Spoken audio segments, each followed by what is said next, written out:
17 Agustus NKRI harga mati.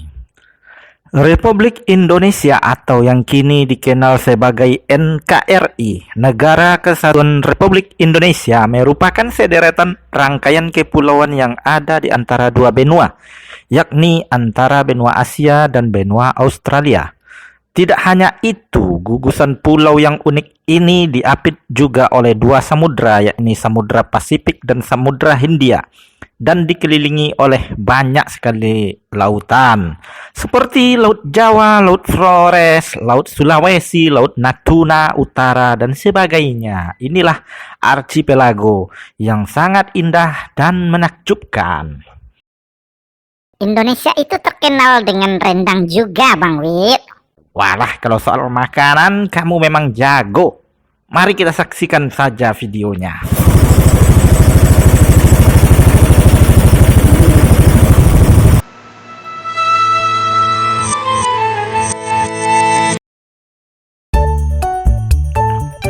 Assalamualaikum warahmatullahi wabarakatuh. Semoga kita senantiasa berada dalam perlindungan Allah Subhanahu wa Ta'ala, dipermudahkan segala urusan dan senantiasa dalam rahmat Allah Subhanahu wa Ta'ala, dan dimurahkan rezekinya. Amin ya rabbal alamin. Kali ini Bang Wit akan coba mengangkat tema mengenai 17 Agustusan, yang mana kebetulan hari ini adalah bulan Agustus, di mana tepat pada tanggal 17 Agustusnya kita akan memperingati hari kemerdekaan kita yang ke-78. Namun sebelum itu, mari sama-sama kita dukung channel ini yang berusaha memberikan pengetahuan dan motivasi yang positif kepada kita semua, agar channel ini tidak redup dalam menghadirkan konten-konten berkualitas. Semoga kita semua selalu diberkati oleh Allah Subhanahu wa Ta'ala. Tonton videonya sampai habis agar tidak gagal paham dan jangan di skip.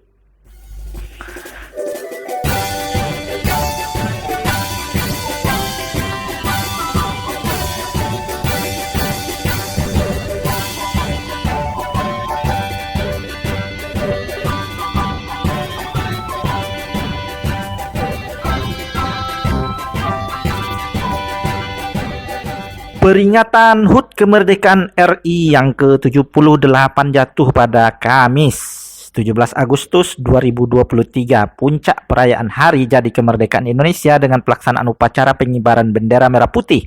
Detik-detik proklamasi ini mengacu pada menyerahnya Jepang pada sekutu pasca dua kota penting Jepang, yakninya Hiroshima dan Nagasaki, dibom atom oleh Amerika Serikat. Kota Hiroshima dibom atom pada tanggal 6 Agustus 1945 dan kota Nagasaki pada tanggal 9 Agustus 1945.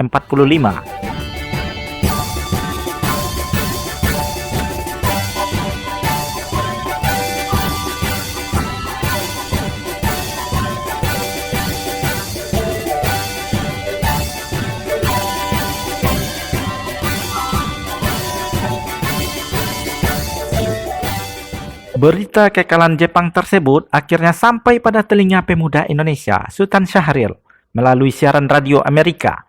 Selanjutnya, Subadio Sastro Satomo dan lainnya menemui Muhammad Hatta. Mereka meminta Hatta agar mencegah PPKI mengumumkan kemerdekaan, karena menurut golongan muda kemerdekaan Indonesia harus diperoleh dengan kekuatan bangsa Indonesia sendiri tanpa campur tangan negara lain.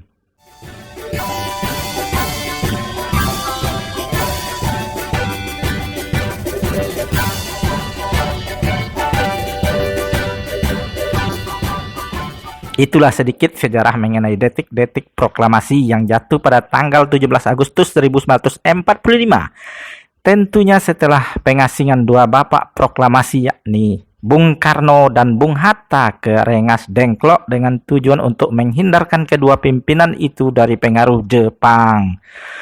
Bang Wit, waktu zaman penjajahan itu sangat ngeri ya. Ya iyalah ngeri, Widi. Emang kenapa? Enggak, cuma sedih aja dengan perjuangan orang-orang waktu itu. Makanya kita harus menghargai jasa pahlawan yang telah gugur, karena bangsa yang besar adalah bangsa yang menghargai sejarah bangsanya.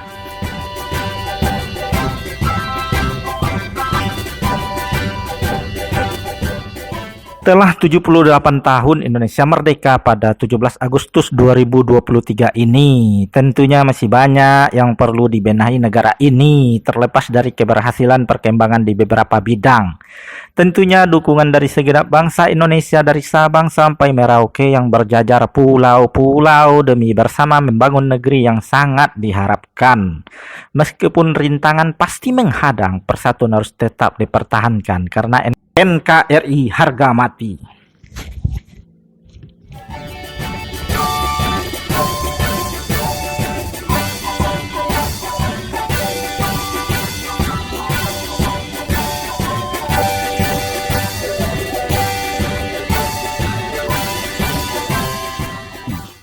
Ideologi Pancasila perlu untuk kebinekaan bangsa yang walaupun berbeda-beda namun tetap satu.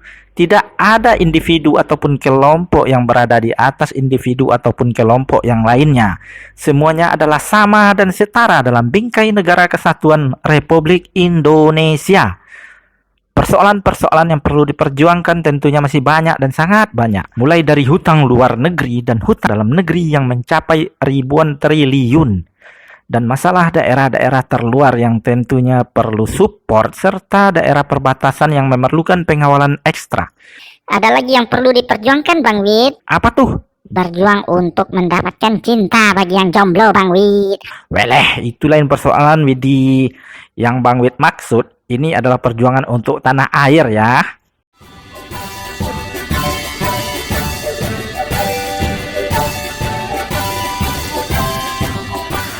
Pengawalan untuk daerah terluar ini telah dibuktikan dengan memberikan perhatian ekstra terhadap Kepulauan Natuna dan membuat penamaan Laut Natuna Utara yang lebih Indonesia. Sebenarnya, penamaan Laut Natuna Utara sendiri telah dilakukan oleh masyarakat Melayu yang mendiami dari daerah Kabupaten Natuna sejak zaman dahulu. Tidak ada hubungannya dengan Laut Cina Selatan karena Laut Natuna Utara itu bersebelahan dengan Laut Cina Selatan. Dilansir dari Wikipedia, maka seiring dengan meningkatnya klaim Tiongkok terhadap kawasan laut tersebut, maka pemerintah Indonesia mulai melakukan pemetaan ulang terhadap wilayah Indonesia pada tahun 2017. Pemerintah Indonesia resmi menggunakan nama Laut Natuna Utara sebagai wilayah perairan kawasan ZEE Indonesia yang terletak di sebelah utara Laut Natuna. ZEE ini adalah zona ekonomi eksklusif. Nah, itu ya. Di sisi lain, kelompok kriminal bersenjata tentu saja tetap menjadi perhatian serius dari negara ini. Intinya hal-hal yang merongrong kekuasaan NKRI sudah seharusnya enyah dari bumi Indonesia.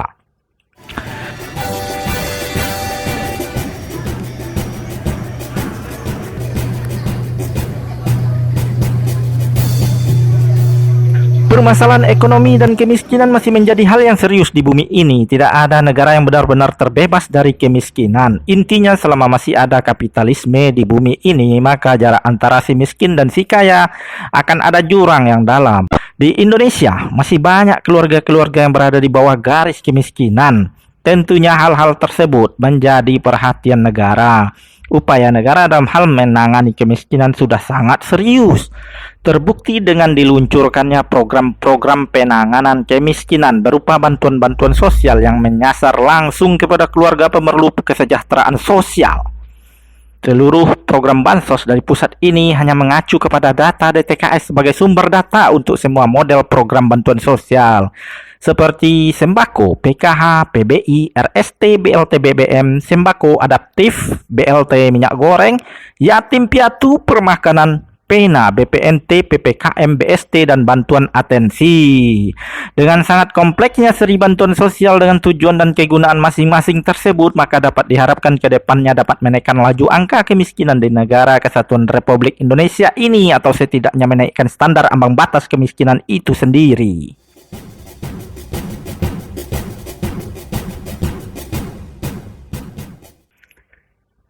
Sudah sepantasnya lah kita mencintai Indonesia, karena NKRI itu adalah harga mati, tempat tumpah darah kita, meskipun kita tidak mendapat bansos sekalipun, karena hidup itu bukan melulu soal bansos, namun hidup adalah perjuangan untuk menggapai kesuksesan. Dan bagi yang sukses, jangan lupa untuk membantu saudara-saudara kita yang belum sukses. Namun, kesuksesan yang hakiki adalah sukses dunia dan akhirat. Kendati belum sukses di dunia, mudah-mudahan di akhirat kita semua meraih kesuksesan.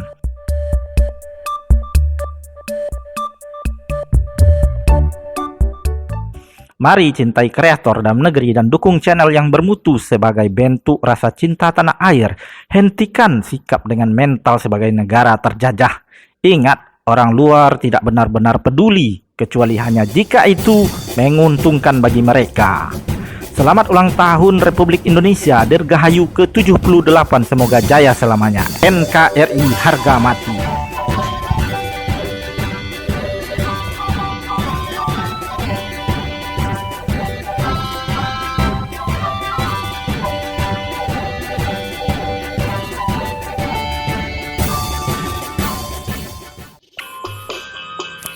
Indonesia itu terkenal dengan rendang juga, Bang Wit.